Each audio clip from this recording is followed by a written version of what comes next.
Our last speaker told me months ago, he said, well, I don't know if I can speak or not. I don't know if I can, I don't think I can get through it. I'm like, okay, that's fine. Then he said, I think I want to do something, but I want to go last. I'm like, that's great, go last. Then a few weeks later, you know what, I don't think I can do it. I don't think I can do it. I'm like, okay, that's fine. I have 4 thoughts now. I think I do want to give something about Dad. All right, but I still want to go last. So going last is my older brother, Tony Burton.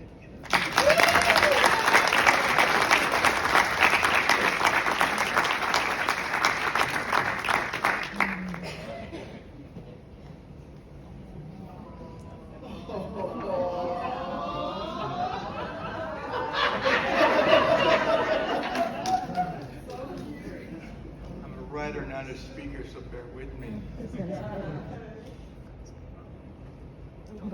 Behold.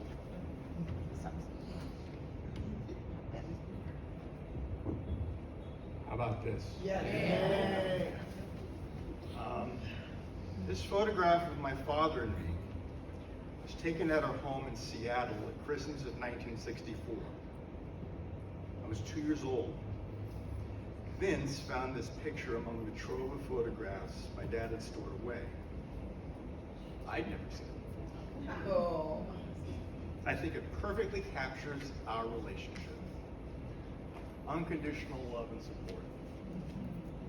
And pride. Close to Mike. See that smile?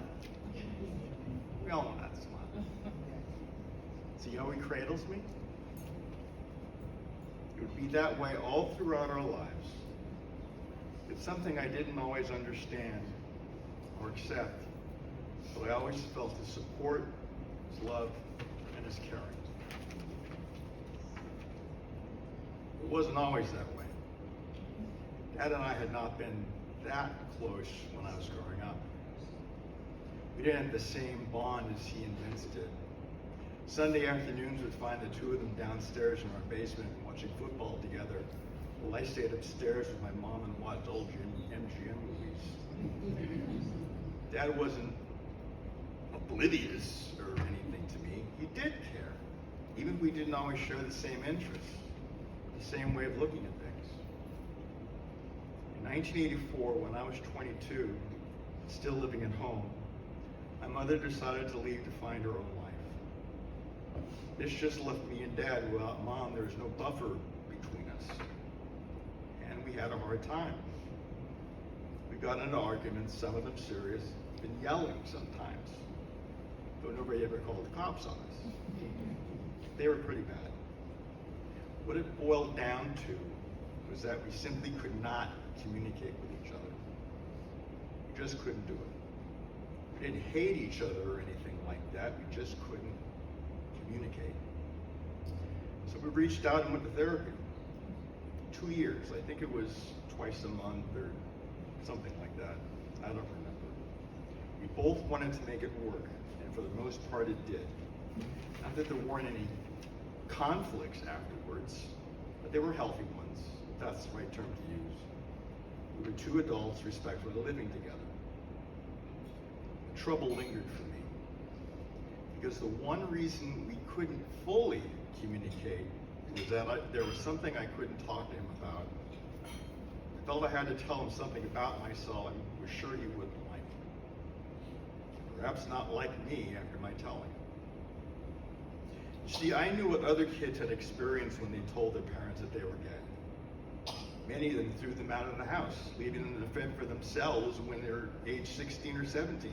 That's why there are so many homeless teenagers in this country today. Their parents can't accept the fact that their child is gay or now transgender. I knew logically that wasn't going to happen to me. For one thing, by this time, Dad had moved down here while I stayed in Boston. So I was out of his day-to-day life. He could demand that I leave the house, but I never really thought he'd do that. But what would he do? or say. Part of the problem was that I had not fully come out to myself. And even with my psychiatrist's help, I couldn't figure out what was going to happen to me. Fear, false evidence appearing real, consumed me. Yet there was no false evidence. There was no evidence that he'd react the way I thought he would. I wasn't thinking about my dad's unconditional love for me. I'd forgotten all about it. Eventually, I decided to come out to him. Why? I didn't have to. I was 25 years old. I wasn't a kid. He was 500 miles away. Why did he have to know what was going on in my private life?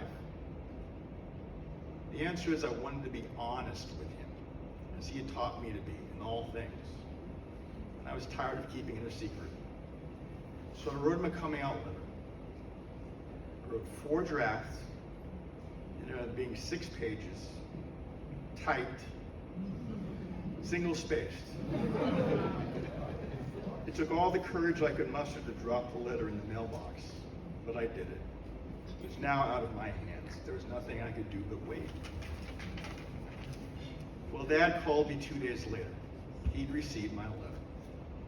He was concerned.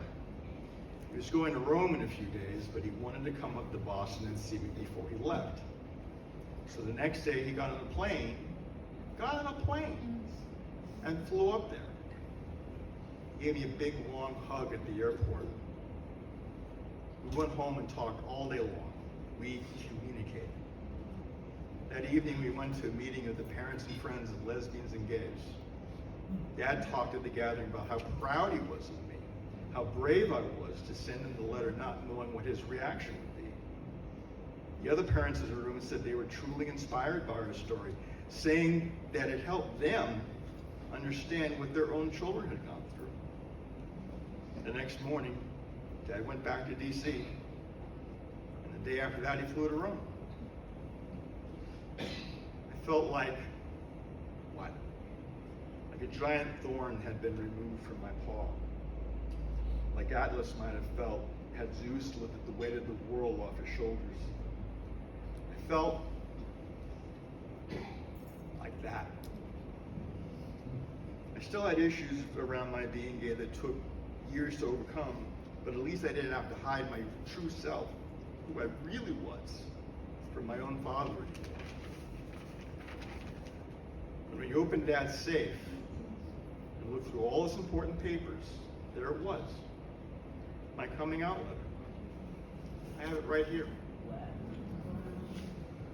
That he considered it to be such an important document to keep in his safe for 36 years.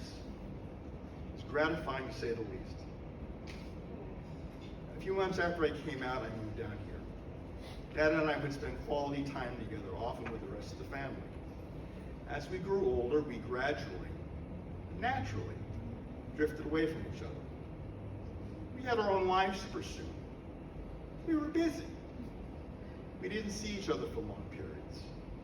And I didn't call him every day or every week. Sometimes it was quite a few weeks. We both knew that we were thinking about each other. Sometimes I would text him just saying, I love you, or I'm thinking of you, how are you? And he'd give me a full report about exactly how he was doing. I ended every phone call saying, I love you. And he always said it back. Whenever I wanted to see him, I'd call him up, ask him to have Sunday morning breakfast with me at the old Woodside Deli when it was on Georgia Avenue, or at the Silver Diner in Rockville. He always drove there. I never had to pick him up, as if he were an old man who couldn't drive it. And we would catch up for an hour, sometimes longer. It was fun. It was nice. He was a sweet, funny guy, as you know. He made me laugh a lot, and I loved to hear him chuckle and to see the smile. Recently, I'd pick up 2 Popeyes chicken sandwiches and take them over to him. Love that chicken from Popeyes. It felt so good just to be with him, to be near him. But we both knew our time together was running out. Over the past few years, I would get calls from him in the middle of the night from a hospital in the area, letting me know he'd been taken there by ambulance. I'd pull on my clothes and rush to be by his side. "You didn't have to do this," he'd say. "Yes, I did," I'd reply. When he was in the hospital for the last time, his dinner came one evening while I was visiting him. They'd given him beef broth. He couldn't fully sit up to eat, so I tried spoon feeding him, but the broth kept spilling on his chest. We hit on a solution. I took the straw from his drinking glass and maneuvered it so he could drink the broth through the straw. And as I held the bowl and watched him drink, it occurred to me that I was feeding him now as he had once fed me 60 years ago. A week later, he was gone. The last thing he said to me, the very last thing, through his oxygen mask, that he wanted me to know how happy he was that David, my partner's 3 years, and I had found each other, and we're going to spend the rest of our lives together. I'm thrilled that Dad and David got to know each other. When I first introduced him to Dad, he summed them up. 2 college degrees, gainfully employed. Who can ask for more? After a time, David felt comfortable enough with Dad that he could ask for his permission to marry him, which brought about an interrogation of sorts as Dad asked him, "Are you sure you want to marry him? Did he tell you about this? You know about this, right? You really sure?" David said yes to them all. He had known about whatever it was. Exactly what Dad wanted to know, whatever he wanted David to know about, David won't tell me. But it must not have been too bad because he proposed 3 nights later. And we're getting married on June 10th.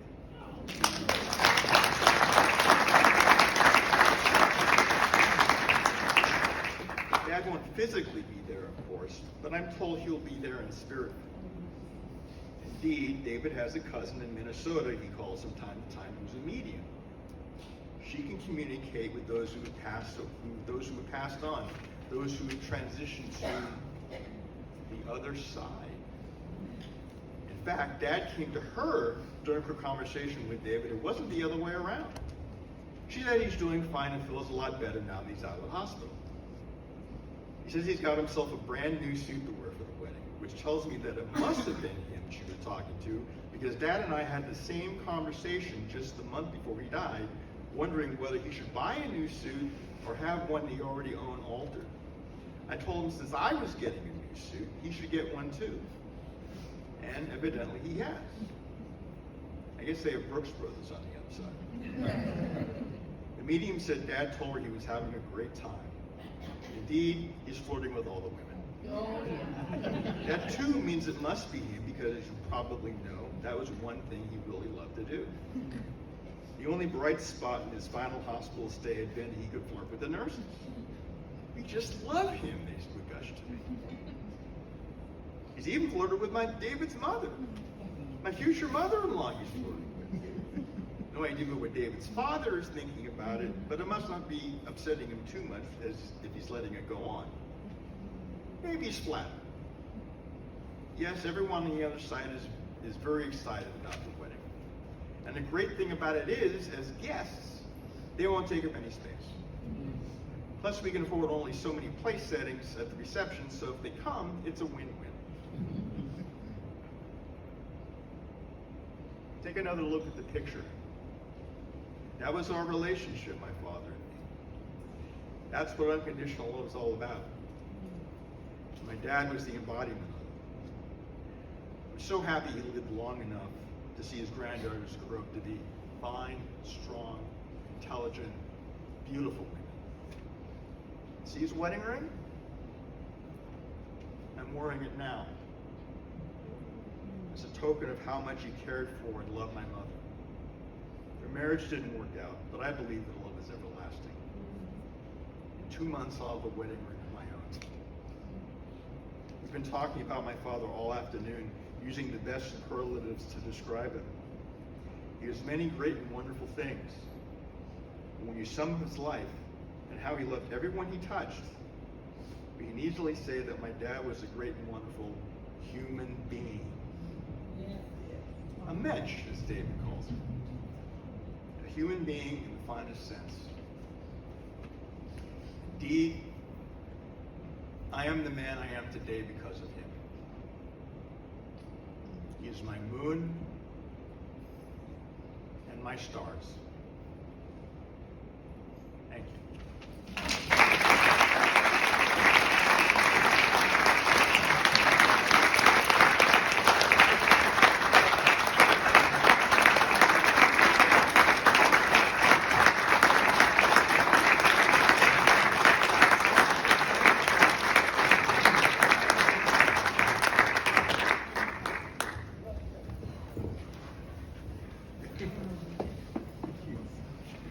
You haven't finished crying. We have one more little thing for you to see.